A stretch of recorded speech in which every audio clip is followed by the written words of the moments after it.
Inilabas na nga ang Boruto to Blue Vortex Chapter 29 at sobrang exciting nga ng mga pangyayari dito sa chapter na to. Isa na nga dito yung paggamit ni Boruto sa kanyang Karma Seal at dito na nga natin makikita kung gaano nga ba kalakas itong Karma Activated Boruto. At ang digmaan sa pagitan ng ating mga paboritong bida dito sa Boruto to Blue Vortex tulad ni Himawari, ang nanganganib na katayuan itong si Shikamaru bilang ikawalong Hokage gawa nga ng interrogation ng Daimyo o Feudal Lord ng Land of Fire at marami pang iba kaya wag nang nating patagalin. Bago nga natin ito simulan, ay pakipindot nga muna saglit ng like. Nagsimula nga ang chapter 29 dito nga sa nakaraang conversation nitong si Boruto at nitong si Momoshiki na kung saan sinasabi nga dito ni Boruto na wala na nga daw siyang pakialam sa kanyang katawan kung gusto nga itong kunin ni Momoshiki mula sa kanya. Basta nga daw tulungan lang ni Momoshiki itong si Boruto na talunin nga si Jura at ang mga Shinju at upang mailigtas nga ang kanyang master na si Sasuke at kanyang mga magulang na sina Naruto at Hinata ay handa nga daw siyang ibigay yung kanyang katawan at pamatay na lang. Wala nga daw siyang pakialam kung hindi nga siya matandaan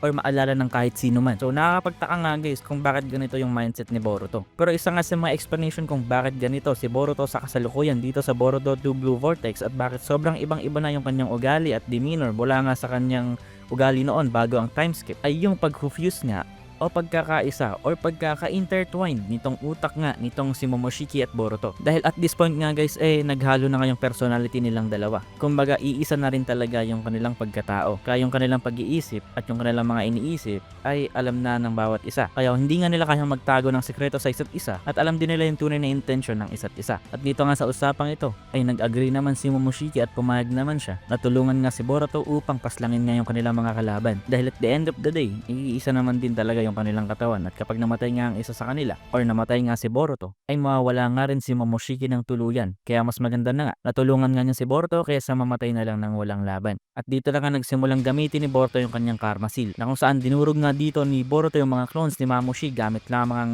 isang simpleng Rasengan. Sabay iwinasiwas ng isang beses yung kanyang espada upang patayin nga yung multiple na mga clones dito. Then inactivate nga yung kanyang Byakugan for the first time dito sa Boruto Timeskip na kung saan ang cool nga tignan dito dahil sa buong Boruto series, ilang beses lang ba natin nakita si Boruto na i-utilize itong Byakugan, di ba? Then ginawa rin dito ni Boruto yung Shuriken Jutsu na ginagawa nga nitong si Sasuke at Itachi, yung pagtatamain niya yung mga Shuriken para sa may matamaang target. Then ginamit ni Boruto dito yung Flying Raijin technique. Then ginamit nga dito guys yung Massive Rasengan. So, matinding showcase talaga yung ginagawa dito guys ni Boruto. Kitang-kita talaga dito yung mga skills at abilities niya na para bang pinoportray sa atin kung gaano katindi talaga yung abilidad nitong si Boruto sa kasalukuyan. At marirealize mo na lang talaga na itong si Boruto nga ay matinding mixture ng iba't ibang mga legendary ninja ng Konoha. Parang siya nga yung pinaghalo-halong Sasuke, Itachi, Minato at Naruto sa mga pinapakita niya dito. Sa kabilang banda naman nakita rin natin yung pagiging active ni Kawaki na kung saan ginagamit nga niya yung kanyang karma at yung mga abilities niya bilang isang Otsutsuki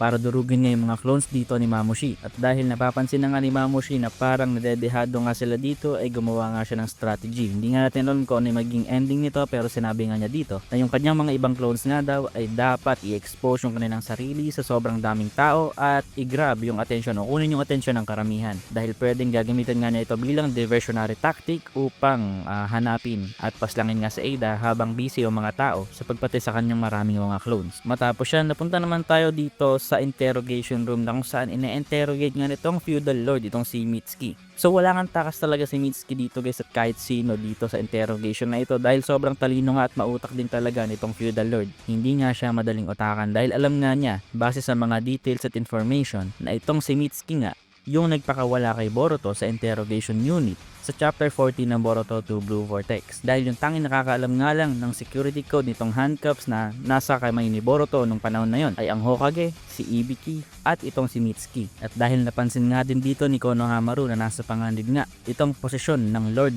8 o itong si Shikamaru kapag nga napaamin itong si Mitsuki dito ay naisip nga niyang gumawa ng paraan para at least ay lipat yung sisi sa iba or at least sa kanya. Kaya nga naisip dito na muling pumasok ni Konohamaru. Then napunta nga tayo dito sa conversation nga ni Sai at ng Hokage na kung saan ni-report nga nitong si Sai yung mga nangyayari sa Konoha na kung saan may mga sumugod ng mga Shinju at meron ng sightings ni Boruto at ng iba pa. Pero alam na nga ito guys ni Shikamaru already. Kaya yung sinabi na lang na dito kay Sai is in case things escalate pakawalan mo si Mitsuki. Kahit nga daw magalit pa yung feudal lord, sabihin na lang daw ni Sai na ang Konoha ay kasalukuyang nasa isang state of emergency. Then nalipat nga tayo dito sa isang cafe na kung saan may mga nagkakape nga ng mga cloud chaser. Tamang kape sabay story. Then dito nga ay ginulat sila ng mga Shinju na kung saan ikinagulat nga ng lahat na meron niyang mahigit 50 na mga Shinju clone nitong si Mamushi dito. At dito nga ay karamihan sa mga ninja at ating mga bida ay papunta sa lokasyon na ito. Ito nga kasi guys yung gusto talagang mangyari ni Mamushi, na kunin yung atensyon ng mga shinobi sa isang lokasyon upang magkaroon nga siya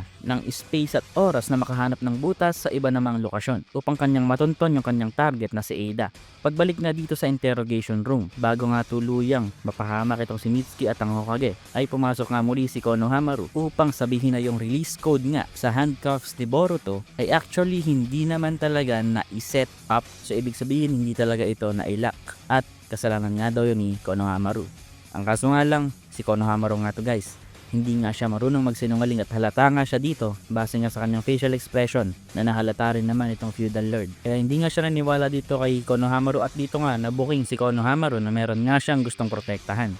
Ang tinutukoy na lang dito ng feudal lord ay kung sino nga ba yung gustong protektahan nitong si Konohamaru. Kaya dito nga napagdesisyonan nitong si Lord Kobu o itong feudal lord na isamon nga ang Hokage dahil siya naman daw yung i-interrogate nitong feudal lord. Hindi nga natin alam kung maitutuloy to guys dahil kasalukuyan niyang nasa panganib ang sitwasyon dito sa Konoha. Meron nga mga Shinju na umaatake at hindi nga ito oras para sa isang interrogation. Pero abangan natin sa next chapter kung talaga bang magtatapat itong feudal lord na mautak at matalino rin versus dito sa pinakamatalinong strategist sa Shinobi World na si Shikamaru. Matapos siya na inapunta nga tayo dito sa battlefield na kung saan makikita na nga natin in action na yung ating mga bida. Active na rin nga guys dito sa Himawari gamit nga yung chakra ni Kurama. Andito na rin si Shikadai at Chocho. At mukhang dito nga ay dinudurog talaga nila itong mga Shinju. Nahit nga kahit si Inojin dahil sa gandangan ng mga pangyayari. Ngunit may part nga ng panel na ito na kung saan makikita nga natin si Kashin Koji na hindi nga kita yung mata, indicating na may hindi nga siya nagugustuhan sa mga nangyayari. At alam kong alam nyo rin to guys dahil ito nga ay isang diversionary tactic lamang na ginawa nga ni Mamushi. Ibig sabihin malaki nga yung chance na sa next chapter ay magkaroon nga ng access or makalapit nga or matuntun nga nitong si Mamushi kung nasaan nga ba yung kanyang target na si Ada. At maaaring magkaroon nga ng labanan sa pagitan nga nitong si